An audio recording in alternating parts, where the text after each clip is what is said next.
Good evening, everyone, and thank you so much for joining us for part two of the Nautical Nights Winter 2022 speaker series. Another virtual one, but hopefully by the time we get to March, we'll be able to do the both in-person and hybrid, in-person and virtual presentation. For those of you who have not joined the speaker series before or haven't joined it virtually before, thank you for joining us. A little bit of housekeeping. If you would like to engage with the speaker with a question, perhaps, you're more than welcome to do so using the YouTube chat feature. You're also welcome to send us emails to marmis@marmuseum.ca. I will put that email address in the YouTube chat. So if the chat's not working for you and you have an urgent question for our speaker, please feel free to email us and I'll make sure it gets asked. For those of you who have not joined us before, thank you so much again for joining. This is the Marine Museum and in partnership with Kingston Yacht Club's 5th season of Nautical Nights. And we have a very exciting lineup this year that, of course, this one being the second one, expanding a little bit farther beyond our Great Lakes region, but equally interesting in terms of the topic. The Marine Museum of the Great Lakes would first like to acknowledge the land and the water we interact with to be the traditional territory of the Anishinaabe, Haudenosaunee, and Huron-Wendat peoples of the Five Nations Iroquois Confederacy. We thank these nations for their stewardship of the land and the water and look forward to building relationships for the future. And that's all about protecting and telling the stories about this region that we inhabit. Nautical Nights is in its 5th series, and as I said, this evening expands a little bit farther beyond our Great Lakes region, but I think is quite an interesting topic, and actually we'll probably touch a little bit, I'm sure a little bit upon some research that I had done a number of years ago, so it'll hopefully jog my memory. But so Bruce Macdonald is a writer, sailor, artist with a passion for Canadian history. He has logged over 100,000 nautical miles and for many years lived along the British Columbia coast aboard North Star with his family.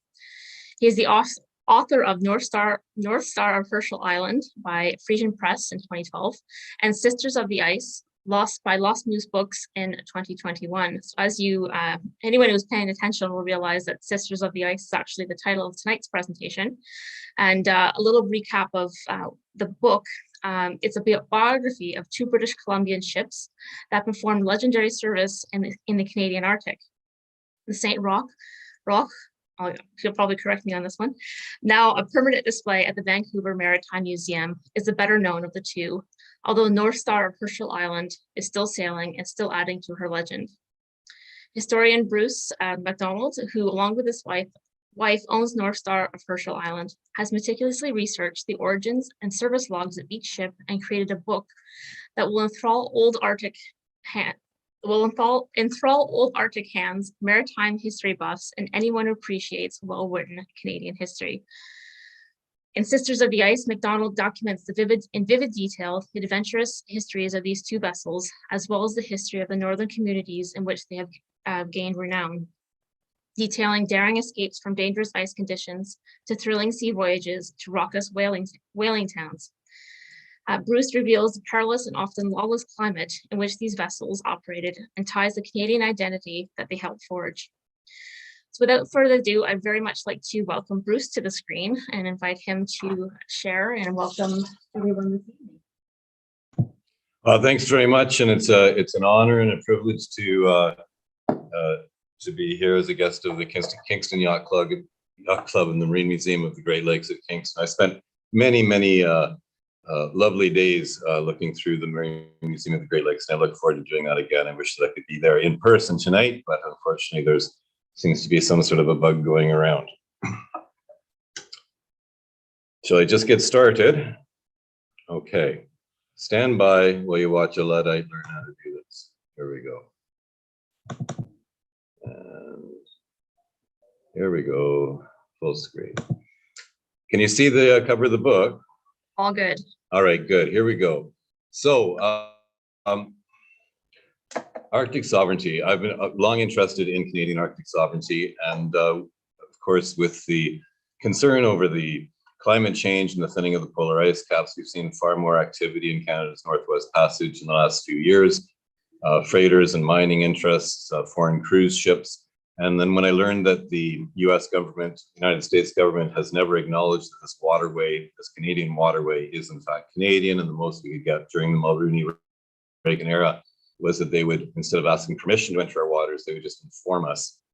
And then a couple of years ago, China said they wanted a seat at the Arctic Roundtable, which, if accepted, would mean that they would have a say in how things are policed and environmental standards. So that got me wondering, when did Canada start looking after its own Canadian Arctic sovereignty?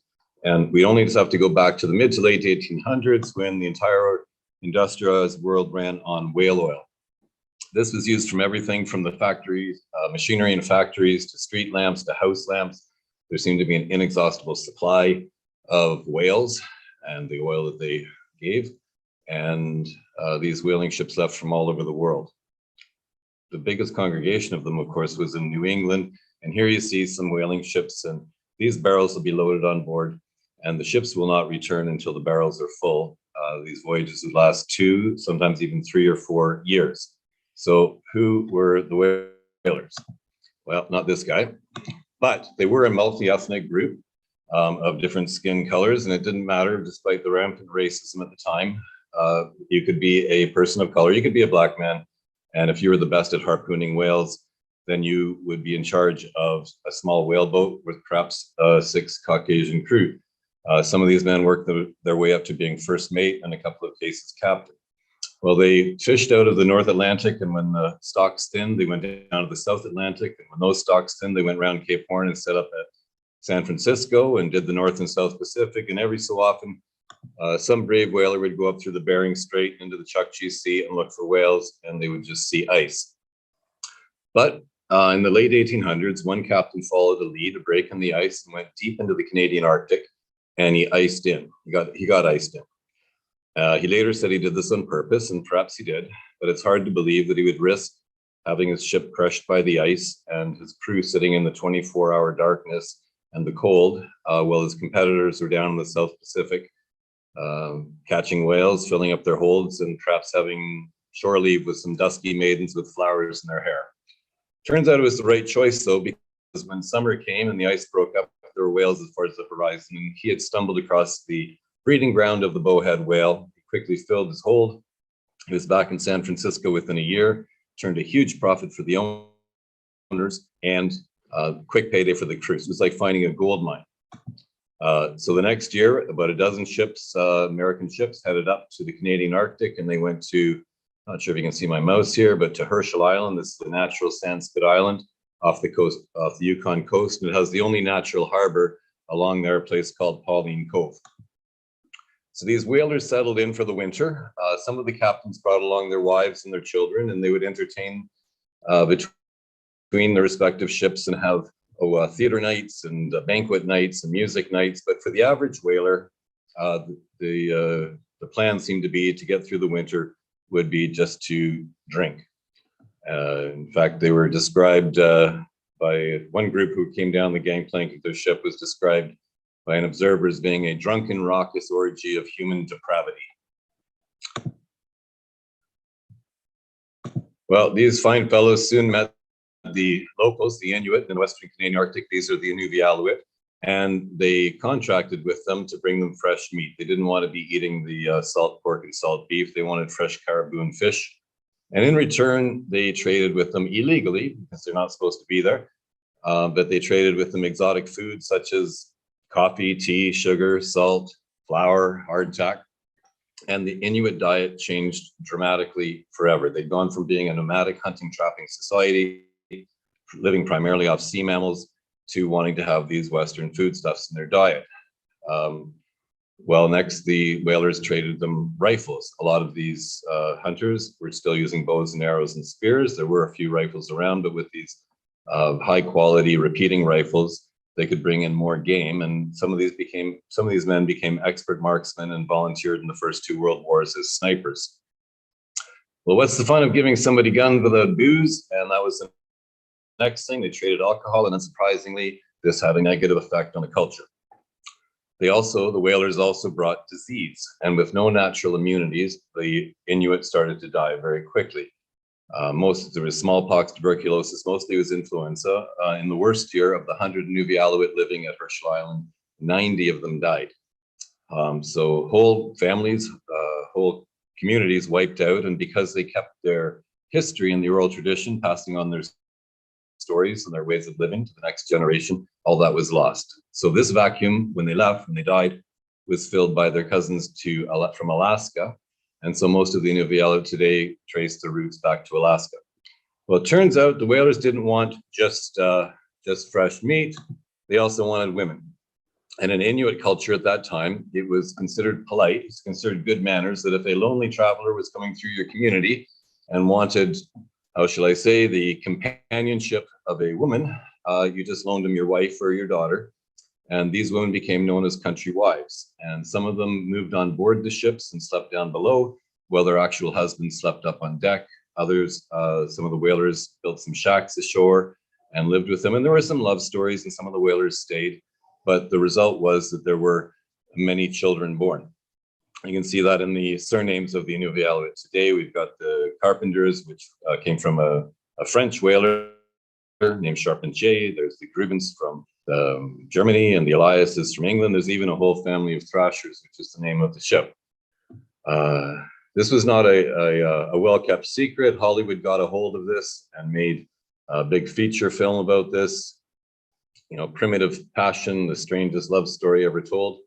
The Canadian government was doing nothing about it, though. So the Anglican Church sent out 2 missionaries, and they wrote back and they said, "You've got trouble here. You've got about 2,000 Americans living here in Canada. They haven't cleared customs. They haven't paid duties. They're trading illegally. They're giving guns and alcohol and disease, and they're making babies, and there's no response from the Canadian government." Eventually, in 1903, they send out 2 members of the Northwest Mounted Police, and they spend the winter there trying to create some order. But when they write the report back at the end of the winter, their case is somewhat diminished because one of these officers has himself taken on a country wife and had a child. So things are a bit of a mess. No better in the Eastern Arctic, where there's travelers coming over from Greenland and England and the United States, and they're whaling and they're trapping and they're trading. This guy here, Otto Sverdrup from Norway, spent years sailing around the Canadian Arctic in his ship Fram, surveying, charting, naming, and claiming for Norway these Canadian islands. One guy who was watching all of this was from Quebec, Joseph Eliza Bernier. Bernier is kind of an interesting character. He grew up on his father's and grandfather's lumber ships. They took spar lumber from Quebec over to England. That's round stock logs. And then they go down to the Caribbean and get rum and sugar. And when he was quite a young lad, his father thought that his son would probably follow in the family footsteps. So when the storm was coming, he took his son forward and lashed him to the windlass in the bounciest part of the ship and said, "If you're going to be a sailor, you may as well get the seasickness out of you now." And it seemed to have worked because by the time he was 17, he had enough sea miles of knowledge. He became the youngest licensed sea captain in the world. But Bernier's goal was to get to the North Pole. He wanted to be the first person to the North Pole, claim it for Canada and all the lands and waters below it. And he kept on petitioning the government for a ship. And eventually, the Laurier government chipped in some money, and he chipped in his own money, and they bought this ship and they named her Arctic. And he's on his way to the North Pole to claim it for Canada. But the government said, actually, the first year, we just want you to go and resupply some police posts and deliver the mail. And Bernier is very disappointed, but it was actually very smart, because 2 of the things you have to do, 2 of the boxes you have to check to show sovereignty, is that you're policing an area and you're delivering the mail. Unfortunately for Bernier, 2 different Americans that same year both claimed, one of them quite dubiously, that they'd already been to the North Pole. So go to plan B, and plan B was, Bernier said, okay, I'm going to take my ship, I'll go up to the Arctic, I'll anchor off each island, I'll row ashore, I'll build a cairn of stone, I'll put a message in it saying this is Canadian, I'll raise the flag, I'll sing the song and move on to the next island. And that's what they do. And in the first year, they do 7 islands. But while he's up there, he realizes that there's a whole lot more islands than he thought. And what he didn't know, and what the Canadian government didn't know, what the Inuit didn't know, only God knew, that if in the Canadian Arctic archipelago, there's 36,563 islands. It's an area 3 times the size of Texas, 11 times the size of England. So go to plan C. And that is, you draw an imaginary line from the North Pole down to the western extremity, and another line down to the eastern extremity of the Canadian mainland. You go up one side, you send a sled dog team down the other side, claiming all the islands. You meet up in the middle, and whatever's inside that triangle is Canadian. And so they do that. It takes them a few years, and they meet up at Melville Rock Perry's Island there, and they put up a bronze plaque claiming it all for Canada. And that's great, except what really changes things is that a fellow out in Nova Scotia discovers a way to extract oil from the ground. It burns cheap and bright, and you don't need to go away on a whaling ship for years. You can just work the mine and go home at night. And he calls it coal oil, and we later call it kerosene. But it means nobody wants whales anymore. There's this an editorial cartoon of some whales celebrating the news. But so nobody wants the whales until this French fashion designer comes up with this contraption to give women an hourglass figure. Of course, it's a corset, and the material that he wants to use for it is whalebone or baleen. That comes from a baleen whale's mouth. It's very strong and flexible, so the whalers go back up, but they don't take the oil. They just lop the heads off the whales, and they take the baleen. There's a gentleman standing next to some what they call hands of baleen, just to give you an idea. So that goes on for a few years till fashions change and people start spending hundreds of dollars on trousers with holes already in their knees. Or maybe I'm getting ahead of myself there. Fashion's a fickle mistress. But the fur trade continues. There's always been a sideline in fur trading. And this fellow here, C.T. Peterson, Christian Theodore Peterson, he's been up there his whole life, up in the Arctic on his father's whaling ship and then on his own whaling ship. And so he knows the Inuvialuit. He knows what they want. He can speak Inuktitut. These are his friends.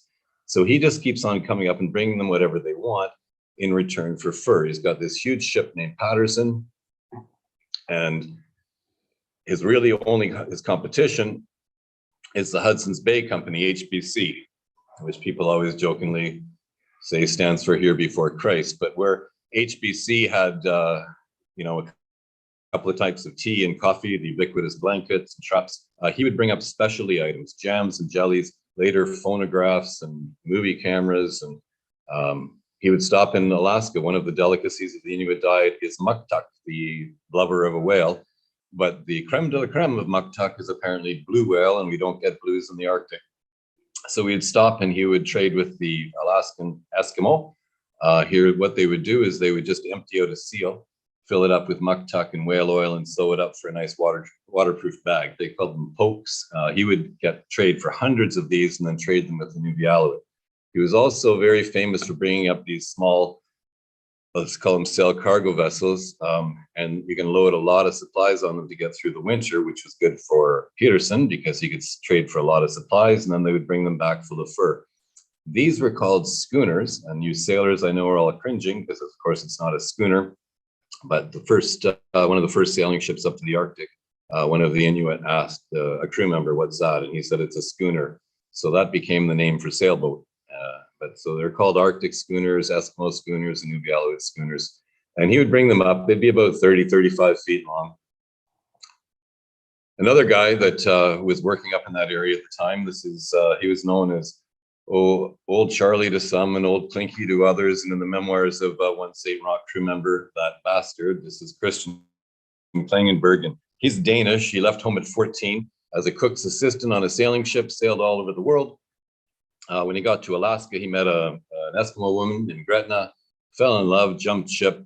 She taught him how to live in the north, how to dress and how to trap and hunt, even how to whale off of ice floes. And he got work on a whaling ship and went deep into the Canadian Arctic, and one day went for a walk ashore, and he came across some footprints.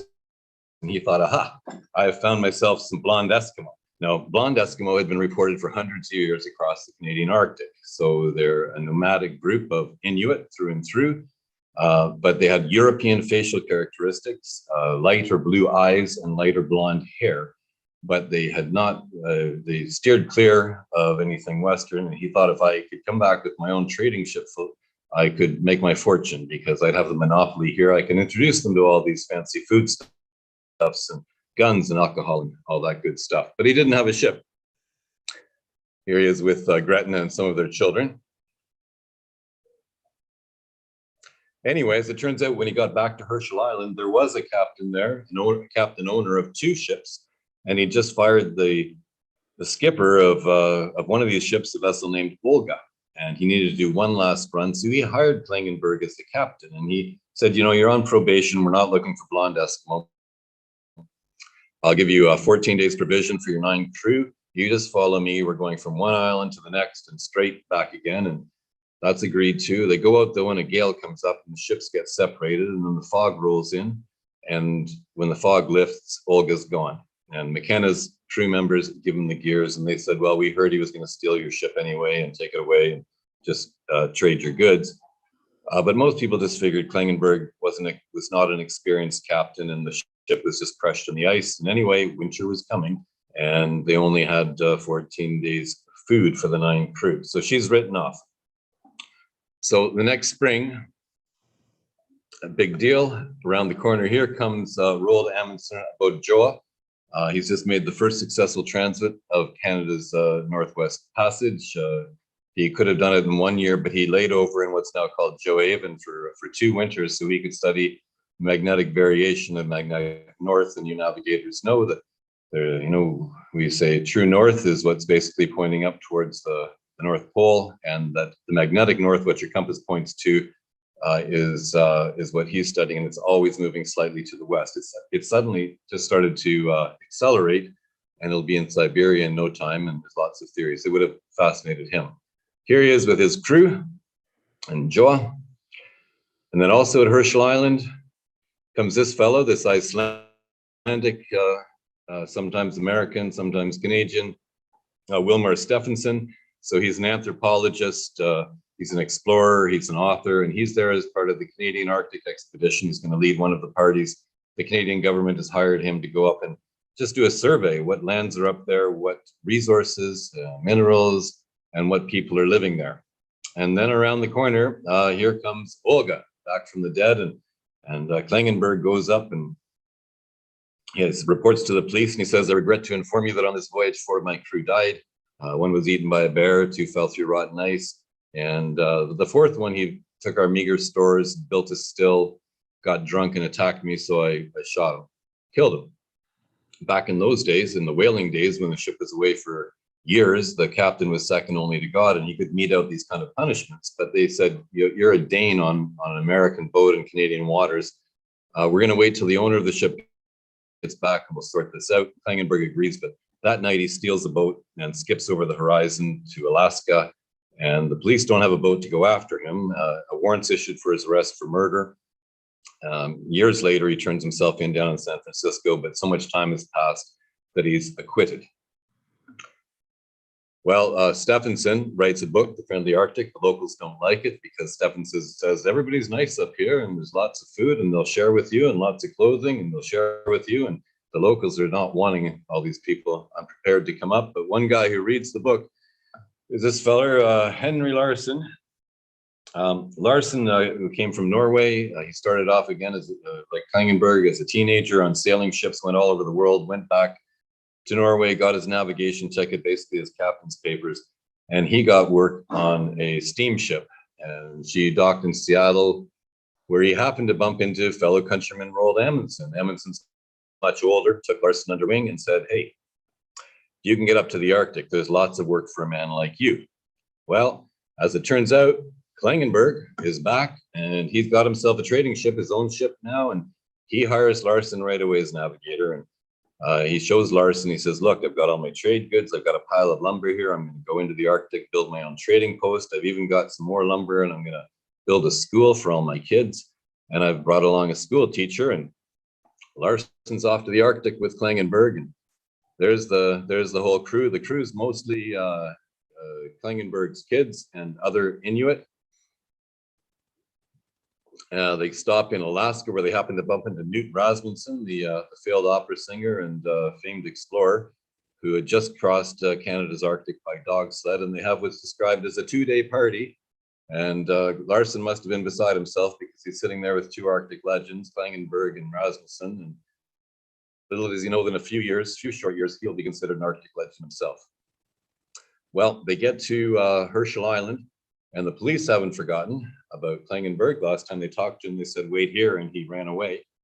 But they point out to him, they say the law has changed now. Canada's tightening up its sovereignty. You cannot go into the Arctic and set up your own trading post. Well, he's crushed, Klingenberg crushed, but he said, my wife and some of my kids have gone ahead and I've got to get them their winter supplies. Well, they don't trust that he's not going to go in there and start trading. So they say, you'll have to take along one of our officers. And the guy who's tasked with the role is this strapping young lad from Lunenburg, Nova Scotia, Ian Moore Macdonald. So obviously not popular with Klingenberg when he shows up. And Macdonald goes through the ship and he writes down in his notebook everything. He does an inventory right down to the last sail needle. Well, they go off and they drop off the supplies. And on the way back, Macdonald is seen on deck at night and then not. So one of the guy at the helm, Fred Wilkie, is an Inuit fellow who will appear later in our story. But Fred sounds the alarm. He throws a skiff in the water. He rows around and he finds Macdonald's anorak floating with his notebook on top, but no body. So once again, Klingenberg has to go back to the police and say, I regret to inform you that Macdonald must have drowned on this voyage. There's two inquiries now, partly because of Klingenberg's reputation and partly because it's one of their own, one of their police officer, but also there's a rumor that Macdonald is related to Canada's first Prime Minister, Sir John A. In any case, he's acquitted, but he drops Larson off at Herschel, and Larson's loving it. He's in his element now. He's always wanted to be in the Canadian Arctic. He meets the Inuvialuit. These are happens to be the Pokiak family. You can see the gentleman there is wearing labrettes in the corners of his mouth. So stone or bone ornamentation that's pierced through there, not invented by the hipsters. He also meets up with this guy, is the younger photo of him, obviously. This is Ernest Paisley. Paisley started off in the Royal Navy and had a kind of a rough go of it. You may have heard that if you know, for insubordination or intoxication, you might spend a night in the brig, but Paisley's record is spent 9 days in the brig, followed by 14 days in the brig, followed by 19. Anyway, he immigrates to Canada, joins the RCMP, and he says to Larson, listen, you should stick around in country for a couple more years, then you can become a Canadian citizen, or in those days, a British subject, and then you can join the RCMP. And the reason you should is we're going to be building this great ship called St. Rock, and I'm going to be your captain, and I'll hire you as navigator. Well, Larson does that. He becomes a British subject and joins the RCMP. St. Rock gets built. This is here on our maiden voyage out in English Bay, just a stone's throw from where I am right now. And this is under a schooner rig, and he's on his way to the Arctic. Except Paisley gets married, and he announces to the RCMP that he's going to bring his wife to live on the ship, and they say no, so he quits. A relief captain is hired, and when they get up to the Arctic, Larson is made captain of the ship. Now, the ship makes quite a career trajectory for Larson. The ship makes quite a statement. This is the first time the Canadian government has shown solid evidence that it wants to protect its Arctic sovereignty. No more will foreign ships be able to sail past the police posts at Herschel Island. This ship will be patrolling the waters in the Western Arctic. She's got a round hull, so she's built to ice in. So in the winters, people can come to them, or they can send dog sleds out. They're also going to be handling all the customs and immigration, the hunting, the mining, the trapping, any kind of license you get from them. They're dropping off medical supplies, taking sick people down to the hospital. And also the ship just makes a statement. She's nicknamed the Big Ship. She's humongous, and she's got thick fir planks over oak frames. She's got a complete second hull of ironbark. Ironbark is for ice shielding, but it also keeps the caulking in. What they found with single-hulled vessels was in the extreme cold, the planks would contract, the caulking, the oakum that's stuffed between pounded between the seams would spew out, and the vessels would take on water and sometimes sink. She had a big bluff bow for smashing into the ice, and people took notice of her. Now, one of the people who took notice of her was Fred Wilkie's brother-in-law, Fred Carpenter, the two Freds. And Fred Carpenter was the top trapper in Canada. He was the leader of the Inuvialuit. He wanted his own big ship, partly because he was taking so many fur, but also partly because he was the leader of this community on a place called Banks Island, Sachs Harbor at Banks Island. And he wanted to be able to take, in the case there was an epidemic, or there was a famine, or there was some emergency, he could take all 40 people off the island, plus all of their supplies, and get out of Dodge. So he and Fred Walke went around and they made a list of everything they wanted would be Fred's ship, a ship to be called North Star. So they wanted the thick fir planks and oak frames. They wanted the iron bark. They wanted a very fine cutter bow for slicing through the ice.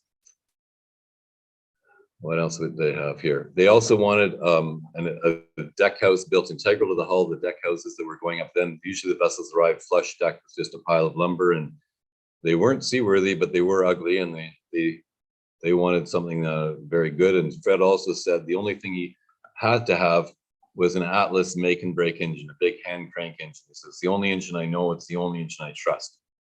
So they took their ideas to the guy in the island who could draw. This is Ole Andresen, who later became first mate of St. Roch. And Ole drew up the plans, which we still have on the ship today. And they took the plans to Peterson and they said, how much for this ship? And Peterson looked at this and be the largest private vessel ever brought to the Canadian Arctic. And he looked at all these thick planks and the iron bark and the fine hull and the deck house, the engine, and a whole bunch of other things. And this is the height of the Depression. No one had any money. He knew that these guys were doing all right. But he said, in today's dollars, it'd be about $400,000. So they walked away and he figured they'd come back with a more reasonable plan. But instead, Fred came back with a box of money and said, okay, go build me my ship. Well, Peterson's thrilled. And he trundles off down to San Francisco and talks to the boat builder of the day who's building these Arctic ships. This is George Washington Neese, G.W. Neese. Neese ran a very, very successful shipbuilding operation in San Fran, but they kept burning down and arson. And the person most suspected was his wife, because she was so sick and tired of him always going down and working on boats, and she wanted a home more, but it was never proven. This was his shop. Anyway, they got to work and they framed up the vessels. They were able to get the best shipwrights to come in, get them off the dole or whatever, get them out of the bread lines. And they started building North Star, and they went to Atlas to order the motor. And Atlas said, actually, because of the Depression, we're shutting down and we don't make those anymore. So they telegraphed up to Fred and said, sorry, we can't get you an Atlas. We'll get you another engine though. And Fred telegraphed back, said, never mind, bring me back my money.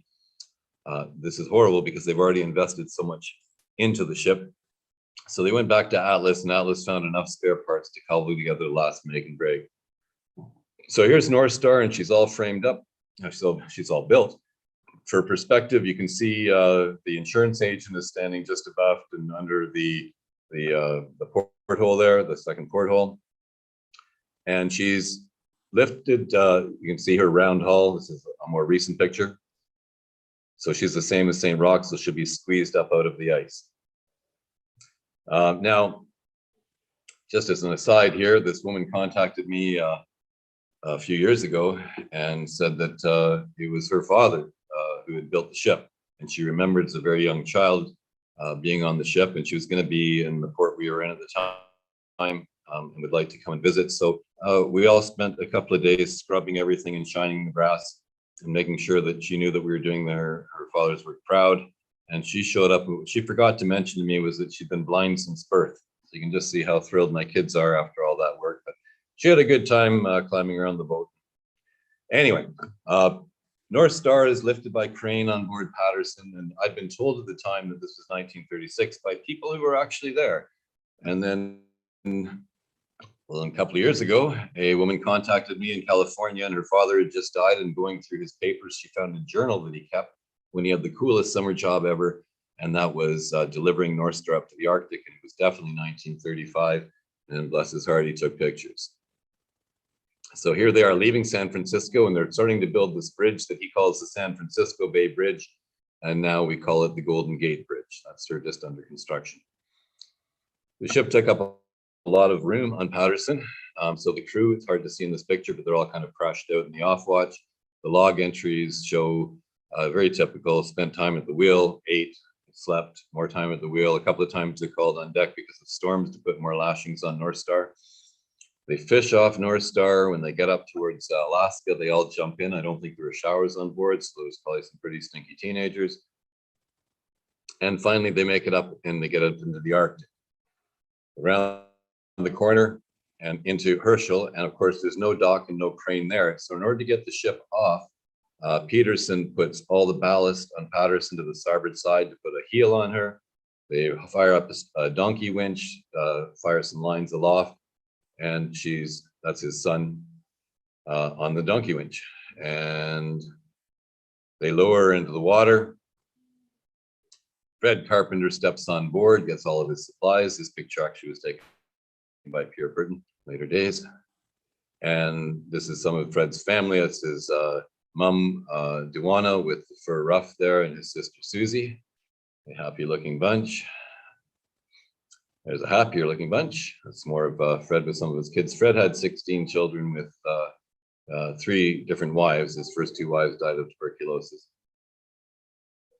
And when they got up to Sachs Harbor at Banks Island, the whole community came out and they got out these massive lock and tackle and they put them to the bow and they pulled the ship up slowly over skids of freshly killed seals for lubrication. Inch by inch, it would take days, but they got the ship up and out of the ice. And she spent most of her time sitting ashore on the ice. During the trapping season, of course, it was 24-hour darkness, but it just gives you an idea of the dog teams that are running. There's Fred with some of his dogs. They'd run 100-mile trap lines and sleep rough, sleep in snow huts or sleep in tents the whole way. Tough people, working in maybe minus 40-degree conditions in the darkness. And every time you pick up one of these frozen foxes or foxicles, it would go on the sled, and the sled would get heavier and heavier and bulkier and bulkier. And one of these tough trappers decided that you can't skin them when they're frozen. So at the end of a long day of trapping, he would climb into his snow house and pull his caribou blanket over him and pack all these frozen foxes around his body to let them thaw out, and he'd wake up with all these dead limp animals on him that he could then skin and carry on. When they got back, they would hang them out in the sun to bleach. This was the fashion trend of the time, was white fox. And that was the #1 thing they're going for. And the reason why is because, I guess we call them influencers now, but these movie stars, these actresses, models, were all, when they started sporting them, they realized that the black and white film of the day when it bounced off of the white fox pelt, it gave its wearer an ethereal or angelic glow. And so when people saw that, they all wanted them. And in fact, we've got receipts on board North Star from Buckingham Palace ordering straight off North Star for the princesses. We know that Greta Garbo also ordered. They wanted them from North Star. It was kind of a status symbol again, but North Star is working 500 miles north of the Arctic Circle, where apparently these critters were bigger and fluffier. There's Katharine Hepburn doing the same. Anyway, they would work all winter, pack up the ship, and as soon as there was open water, they would head down to the mainland. It must have been like the Rolling Stones coming to town, because all these vessels would come in from all the different islands to do their trading. They'd only have a few weeks at the most to see their family, pick up all their supplies, have a good party, and head back north. And you had to get back up north before the ice came in, or you'd get iced in for the winter. And you'd have to be carrying up to, on North Star, they'd carry maybe 35 people on board and about 50 sled dogs. And 1 wolf they kept at the back of the ship to breed with their dogs. Their dogs would be more resilient. This is one of the times she got frozen in, she got iced in, and you can see up on her starboard bow that she's carrying the sled. You take everything with you, and then if you get stuck, then you just trap off there for the rest of the winter. Always the dogs, not friendly animals. These are working animals. Well, these ones might be friendly. Well, during all this, St. Roch kept on doing her patrols in the Western Arctic and proving her sovereignty. And every few years, she would go down to the mainland to pick up more supplies. And during World War II, she was down, and Larson got the top secret orders that he was to head to Greenland. He was supposed to go through the Northwest Passage and sneak up on Greenland, because there's a cryolite mine there that's used for making aluminum, and they're afraid the Germans were going to get to it. So they wanted St. Roch to secretly go through the passage and do this. And Larson said, well, I need a bigger engine and a smaller deck house, and I want to cut the rig down. There's too much top hamper, there's too much windage up aloft, and I want a sharp bow like North Star. And they said, well, because of the scarcity of supplies, all we can give you is a sharper bow. So they bolted on a very sharp bow, and he's up to do a secret mission through the Northwest Passage. But when they get up there, they find out that his old shipmate, Fred Walke, has died, and he's left a large estate. And so he's told to go up to help make sure that the estate is handled fairly and legally. So they ice St. Roch in, and they head off. Now, it's only a 150-mile trip, about 240 kilometers, but you can see the conditions they were traveling in. So they made about, on average, 11 miles a day, sometimes only a couple of miles a day. It takes them 2 weeks to get there. And when they get there, they're met by Fred's sister, Susie, and this is her daughter. It's actually born to Fred and Fred's wife, but Susie didn't have any children, and so became Susie's daughter. And Susie said, "Hey, it's Easter weekend. Everyone on the island is coming down for a big feast. Why don't you guys stay?" Now, they've been out on the ice. They're battered and bruised. They're cold, and she's inviting them in, and they have this big caribou feast. And now they're warm and big and full bellies. And Fred, who loved every kind of gadget, had got himself a little brownie movie camera. He'd been taking home movies, and so he decided to entertain everybody, and he got out a battery and he rigged up a projector. Some of these people had never seen pictures of themselves. I'd bet most of them had never seen a movie before, and he was about to blow their minds. And wouldn't you like to see that kind of a footage? I know that the Marine Museum of the Great Lakes always aims to please. So this is the actual footage. Because it's for educational purposes, the Carpenter family has let me use a few little snippets from it. This is the same footage that these people were watching that night.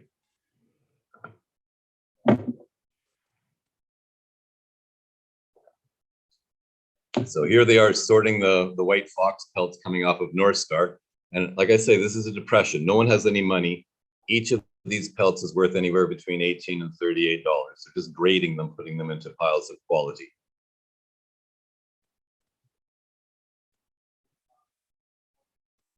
Fred was considered he was considered the richest, as they called them then, Eskimo in Canada, probably the world.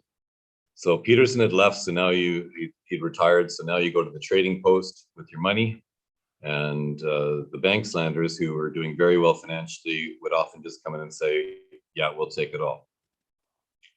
Now, the people you're seeing here are some of the same people who are watching this movie for the first time that night. These are his neighbors. There's always a clown. And here's a picture of one of Fred's kids boarding North Star. I'm sorry about the alarm in the background. I'm sure it'll be dealt with in a second. I thought you were adding sound effects. Yeah, that's right. I'm in the Vancouver Maritime Museum right now. And these people are out on the trail. And so they've set up a snow blind and having a cup of tea.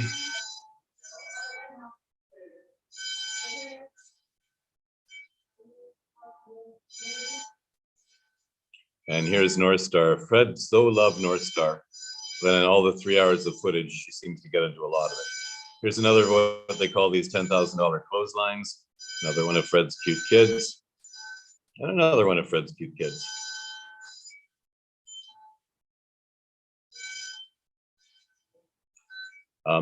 This footage here shows it would have been Dominion Day, what we now call Canada Day, and they're having some goofy races. What I like about it, though, is it shows the community between the RCMP and the Inuit. They were really good friends, and they supported one another. And you can see that some of the Inuvialuit are also wearing the RCMP uniforms, and that's because they're special constables, and they were paid the same or more than the regular constables, which is actually more than, say, a police officer down in Toronto at the time would have been making. Ring, ring, ring.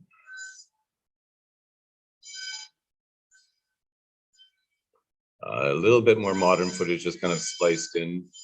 This kind of shows her when she's down in port. And I have no idea what's going on with all these vases of flowers, but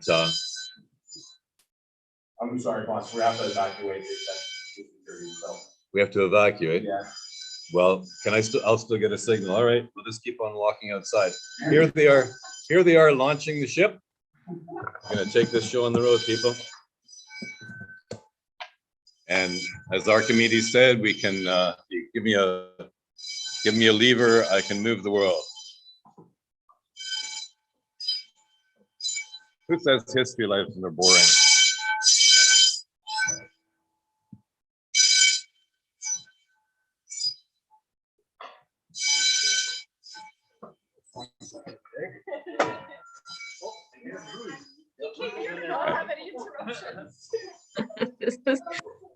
This shall prove interesting. Do we still have a signal? Yeah. Yes, like you're still coming in clear, and so is the video. Hope it's not too cold for you out there. Good thing you're not here. Oh no, it's beautiful here. We're just heading up to sunset. It's been a beautiful sunny day. Anyway, here we are. We're launching the ship.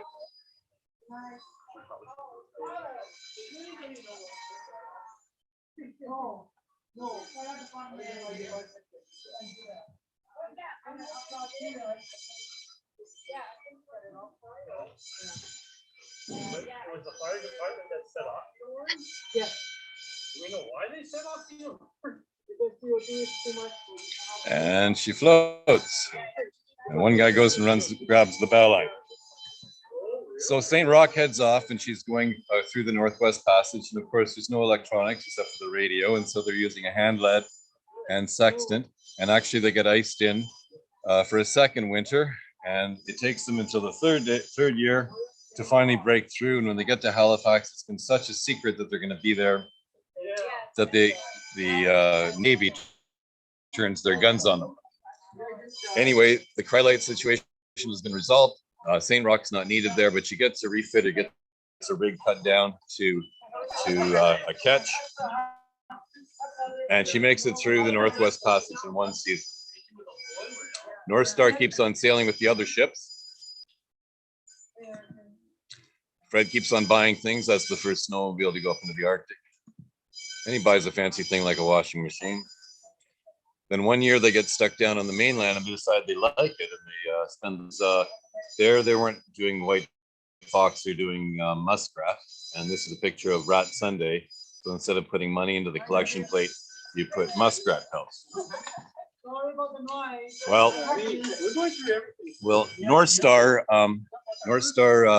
was sitting there, and Banks Island was sitting uninhabited, and so the Russians were looking at putting missile silos on Banks Island, and so they asked if Fred would go up and hold the land for Queen and Country. Now Fred loved the Queen, and he was a very proud Canadian. He said, of course. And they said, we can't pay you. And he said, well, what do you want? And he said, I want you to build a school so my kids don't have to go to residential school, and I want a better radio signal so we can get the CBC. A very Canadian answer. He gets enough volunteers that they fill a second ship, Reindeer. And for this, Queen Elizabeth gives Fred a special medal that he wears on his caribou anorak for the rest of his life. Now, when the Queen and Prince Philip made a tour of the Arctic, Fred being the leader there, and having done this great thing, he and his wife were the hosts and the tour guides. And they spent a lot of time. They spent about 3 days together. And I guess at one point, Philip said some very Philippian things.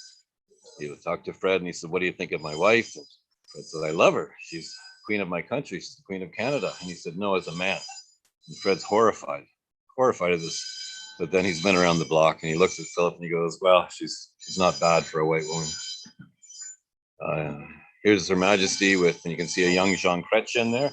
Actually, when my first book came out, Prime Minister Chrétien phoned to say some nice things about the book. And then he said, hey, can I talk to your wife? And he and Sheila had a great long talk. And about 2 weeks later, we got another call. Hello, it's Jean Chrétien. Can I talk to your wife again? And they had another great chat. It's wonderful. Anyway, a float plane was developed, and suddenly you didn't need to be having one of these ships anymore and risking everything you owned and your lives out on the Beauce Sea. You could do this in a few hours. You could have the float plane come in and pick up everything. So people didn't want these big sail cargo ships anymore. They were abandoned. They were cut up for firewood or used for building projects. But Fred kept on sailing. He was the last. North Star was the last one sailing. And when he died, they etched a picture of North Star into his tombstone. And a couple of years ago, I had to replace the false stem on North Star, and gave me a chance to carve a figurehead, which my wife affectionately named Fred. So Fred's still watching out over the ship. But before he died, he sold the ship to this man, a Swede named Sven Johansson. Sven had become disillusioned with humanity after the Second World War and became a self-imposed hermit trapper. And he ended up learning about reindeer husbandry. So he moved to Canada, took charge of the reindeer herds there up in the Arctic. And at one point he found North Star and fell in love with North Star, and Fred sold North Star to him, and he sailed down to Inuvik, where some government officials had come out because they wanted to explore for oil and gas. And this was the start of the oil and gas industry up in the Western Sea. They did this hydrostatic testing, basically dropping depth charges. And he and his wife did that for a few years. And then when their child turned 4, they decided that they would head down to educate her down in British Columbia. So they got permission to go around and take anything they wanted off the old wrecks. And Sven ended up taking 2 more masts because he wanted to re-rig the ship. And then Pierre Trudeau's government sent out a representative. And they said, listen, when the BC-Alaska boundary was divided up, there's this canal there, Portland Canal, and there's 4 islands in it, and 2 are on the Canadian side and 2 are on the American. The new American charts had just come out, and the Canadian islands had drifted over to the American side. So Sven and Norma were asked to go and find the original survey marks, and they spent a season bushwhacking. And Sven said, hey, actually, 3 of the islands should have been Canadian. Why don't we go back to 2 and 2? This went to an international tribunal in Paris, and they agreed with him. And once again, North Star had been used for Canadian sovereignty. Down on the mainland, Sven copper-bottomed the ship. He was planning on taking her around the world. He put the new rig on her through a fully rigged ship. This is her being careened. But he couldn't make any money hunting and trapping, which is what he did.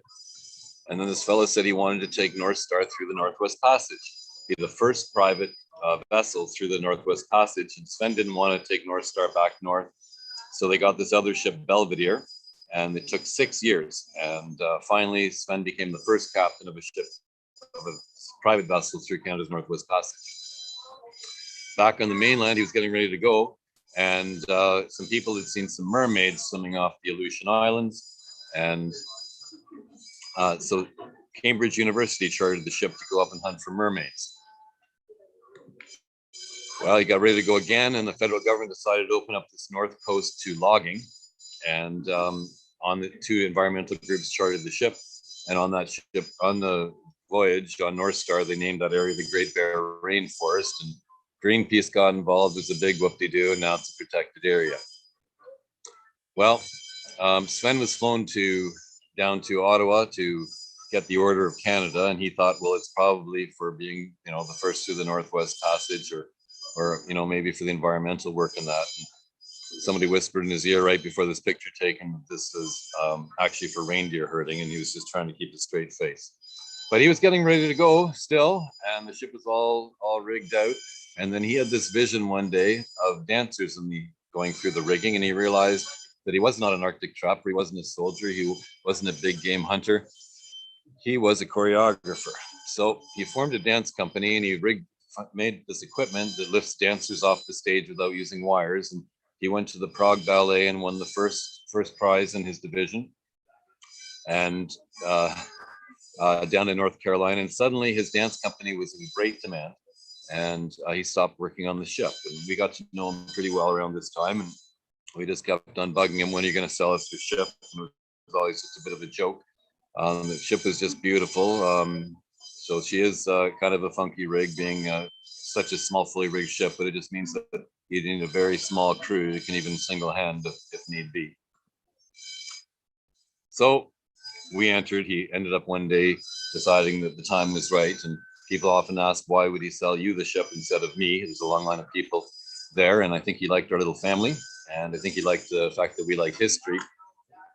But also he got to know that I was lucky enough to spend my youth on board some brigantines on the Great Lakes, specifically Pathfinder and Playfair, that are now offered by Briggs Youth Sail Training out of Hamilton, Ontario. And of course, their sister ship, the very mighty St. Lawrence II out of Kingston with Brigging. So I had started off there as a young man, and I ended up being captain of the ship for many years. So he knew that I could probably figure out how to sail his ship. There's Pathfinder out sailing. Just a little boat porn for you people. we would practice. We would sail 24 hours a day as much as possible. We would hand reef and steer. We would practice with striking the yards, that is bringing the yards, the horizontal spars down on deck, sometimes the top mast too, so that we could stay out in all weathers. We would practice every kind of seamanship. It's a form of training unsurpassed by any other. So we got to work. We cut down the sails to repair them. So my wife ended up building 2 full suits of sails for the ship over the next 25 years. And we sailed thousands and thousands of miles around the BC coast. We can sail all winter out here, of course.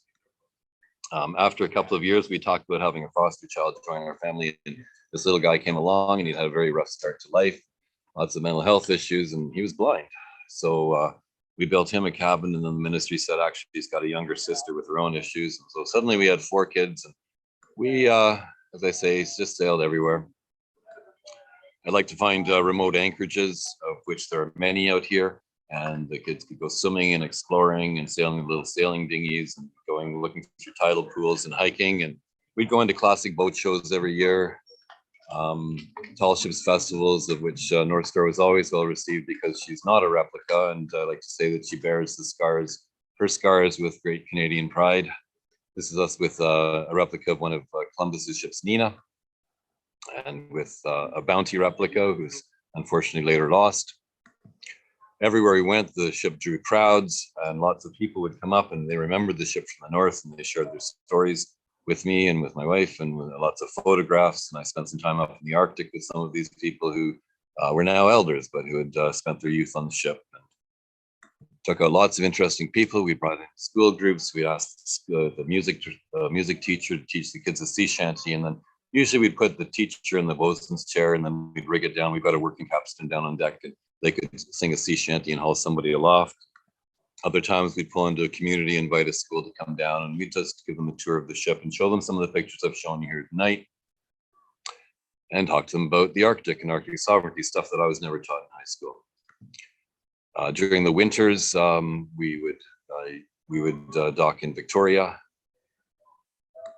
and we took out lots and lots of interesting groups. This was one of my favorites. It's Sven there on the left, and Margaret, who's one of Fred's daughters. And she became sort of the grandmother type to our kids. And she would just sort of ask Sheila and I to leave, and she would just tell them stories about what it was like for her when she was a little girl on the ship. She actually remembers watching 2 of her siblings being born on our bunk. Well, eventually the kids grew up and moved away, as they do and as they should, and the Vancouver Maritime Museum asked us to bring North Star over and put her on display outside their museum. And so we had a very eventful voyage over and arrived late one night. But the next morning, as North Star rose on the flooding tide, she was within sight of her old Arctic friend, St. Roch, for the first time in 65 years, these 2 sisters of the ice. So thank you very much for your kind attention. If you're interested in a copy of the book, you can get them anywhere you buy books. All the proceeds go towards North Star's maintenance fund. In Kingston, I'd recommend Novel Idea Books until the Marine Museum opens up its gift store again. So if there's any questions, I'll be standing by. Thank you so much, Bruce. What an amazing story. I can speak equally, don't recall some of my history from my education relating to the Canadian North, but you certainly allowed me to refresh that memory, and some absolutely fascinating photos that you have there. I'll have to ask you for that copy of the whales, the cartoon of the whale celebrating. I just started to read some of the posters in the background. I'd love to take a closer look at it. If for anyone who is there and have your questions handy, please feel free to send them by the YouTube chat or to our email address at marmis@marmuseum.ca. I have put that email in the chat. But while we're waiting for some to come in, I'm just going to double check the email part here. I had a question about, I was curious as to why they continue to use sail in the design. Forgive me, my background is not sailing, or I work at a maritime museum, but don't actually know much about boats. So I was curious about fuel. So fuel was harder and more expensive to come by. So sail was the backup. First, when they first went up, the whaling ships only had sail, and then when a vessel like St. Roch went up, but the sail was mostly considered a backup. And in fact, St. Rock, the only time that they ever sailed her was on her maiden voyage, and she wasn't designed for sail. And so they turned off the motor, put up the sails, and she just stopped dead. The Inuit sort of had a funnier thing, was that it was a status symbol not to use your sails because it showed how rich you were because you were burning fuel. So it'd be a beautiful sailing day.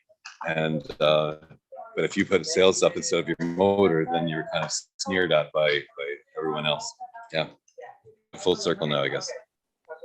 That makes more sense. I can understand now the resources being, the main issue. So apologies, there was a little bit of cutting in and out towards the end. Did you say you had sailed north as well with with North Star? Yeah. Sorry, I'm just going to get a better internet connection here now. Crisis averted.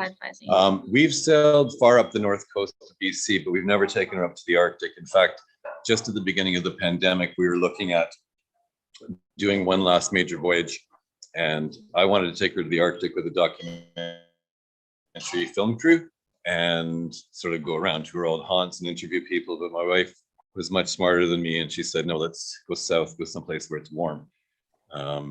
But of course, the pandemic put an end to all that. So we'll see. Yeah. Okay. Yeah. Yeah, we're still with you. Perfect. Better, a little stronger signal now. Yeah, I can imagine that would be a fantastic opportunity to bring her back to the Arctic, and certainly with a documentary that would add a lot of a great story to be able to tell that. Sorry. Yeah. Getting some great feedback. Oh, here we go. Question. So the question here from Harris and Ellie. Hi Bruce, it's Penny Caldwell. What are the dimensions of North Star? Awesome. Thanks, Penny. Nice to hear from you. North Star's sparred length overall is 78 feet. She's got a 15-foot beam and 6.5-foot draft. Yeah. It's a shame there's not some kind of canal that connects the West Coast to the to the Great Lakes. Get our tall ships over here. I looked at one point. We were offered a big film gig to take North Star, and I thought I'll just truck her all the way across and dump her in at the lakehead and then go down through the Great Lakes. But the bridges are too low in Canada. She'd have to go through the States, and there was some problems with that. So yeah, maybe the next owner will do it. Yeah. So I think you did say this. You still have the hull plans of North Star? Yeah. North Star it's kind of funny because I'm up here at the Maritime Museum now, and I look through, and we still use a lot of the same tools that they have on display here, and the same rig, and I look through ships plans. But yeah, they're actually just sitting in a corner. When we bought this ship, there was actually still little bits of fur chunked in all over the place to stop gaps and things. So yeah, we're only her third owners, so almost everything's original. It's like living in a log cabin museum. I kind of feel like we got a little fireplace there. It's very cozy. Wow. Yeah, I was going to say, to what extent the material has been replaced as you're refurbishing, and we've only replaced last year we replaced one plank, and that's the first time. Everything else is pretty much it. Yeah. Okay. So not last question, but the next question I see here is, did you have an opportunity to chat with, and I don't want to pronounce the name wrong, but the Inuvialuit families, to confirm the accuracy of the information that you shared in the book? Yes, definitely. So I interviewed Fred's widow. I spent some time with her up in the Arctic, and I have met I've met and had on board most of Fred's children and a lot of his grandchildren, and also other families that were very much involved with North Star, who lived on the ship. So I stayed with some of them when I went up to the Arctic and interviewed them. I went into old folks' homes. I talked to anybody. It's weird because up there, not weird, but it's nice. But when you go up into the Western Arctic, everybody still remembers North Star. So once we had the connection, and they knew, and they've been watching, because you can now, nobody would talk to me up there, not because they're unfriendly, but they didn't know me when I was writing the first book. And then one of my kids got a Facebook page for North Star, And suddenly we were in, and they could see what we were doing, and that we were taking care of the ship and respecting her history. And we became good friends. A lot of the people have come down from the Arctic and come down to see the ship for sure. Yeah. Oh, that's fantastic. Yeah, I guess as going back to what you were saying about certainly oral history playing a huge part in and sharing those stories with the next generation. Yes. That's great to hear. So those questions I missed about whether you could comment on Canada's role in managing the Northwest Passage along with other countries. Okay. So I think that I know what you're getting at now. So right now we've got an interesting situation where Canada, well, we've just had Harry DeWolf come through. Canada has built 2, and I've got 2 more underway for ice patrol vessels. But there obviously is a big political situation happening with Russia, as we all know. And England has just volunteered that instead of having us, US, as our #1 ally in the Arctic, England has offered to come over and help support us up there. And that's being discussed right now from what I know in Ottawa. I think first, so my opinion, for what it's worth, I think that would be great. If we don't have the capability of doing it ourselves at the moment, and accept help from England, which is kind of funny because England was what ceded Prince Rupert's land back to Canada. So again, it comes full circle. Yeah. I imagine it has a little bit to do with that larger discussion about who owns what in the Arctic, and well, yeah. However you can get a little sliver in there, it goes a long way. So okay, there's a question. What is the future of North Star or North Star? That's sort of the question of the hour. Unfortunately, my lovely wife died unexpectedly recently, and so we're not going to be making another last big voyage together. So a decision will be made in the very near future about what happens next. I would, in my fantasy, there would be some museum interested in her, otherwise some nonprofit who would take her on as sail cargo, or just to maintain her and show her around. Maybe she would return to her Nunavut roots, go back up into the Arctic, or maybe some other young family wants to take her on and have some great adventures of their own. She's, with her double hull and copper bottom, she can go as up under the ice or down into the Caribbean. So yeah, we'll see. Certainly lots of opportunities for anyone out there has any ideas. Yeah, for sure. Fantastic. I'm just going to double check our other stars here. If I've missed anyone's questions, or we don't get a chance to, I don't get to you in the last couple minutes here, you're more than welcome to send the museum an email, and I'll happily forward those on to Bruce if there's any outstanding questions, or you sleep on it and realize, hey, I do have a question. Please feel free to send us an email, and I'll make sure that gets over to Bruce. And last comment here, there's that she deserves national recognition. So there we go. We've got to get a petition going. There you go. Yeah. Talk to Justin. All right. There we go. Okay. Well, thank you very much, everybody. Thank you, and thank you everyone for joining us. For those of you who are joining us next in the series, we have Brian Johnson, so a little bit closer to home, talking about fairy tales from Wolfe Island, and that's fairy with an F-E-R-R-Y, not F-A-I-R-Y. So that's on the 9th of February at 7 o'clock. So if you haven't registered already, I invite you to check it out on our website. I would also like to say that for those of you living in Ontario, know that museums are able to reopen starting next week. So the Marine Museum will be back open and offering guided tours of our National Historic Site, which I welcome you to take a look at on our website as well, marmuseum.ca. And basically, thank you everyone for joining us. The presentation will be available to anyone, well, to all of you who have the link post-event. So if you missed anything or want to go back and rewatch, you're more than welcome to do so. And I look forward to welcoming you again in a couple of weeks. Thank you again so much, Bruce. It was lovely to hear your presentation, and amazing group of stories and photos you were able to share with us this evening. Thank and you I'm so glad much. the technology held out for us. And the ringing stopped. Yeah. That's right. Yes. Okay. I almost forgot about it. I think it's still there. Right. Thank you, everyone. Take care and good night. Good night. There we go.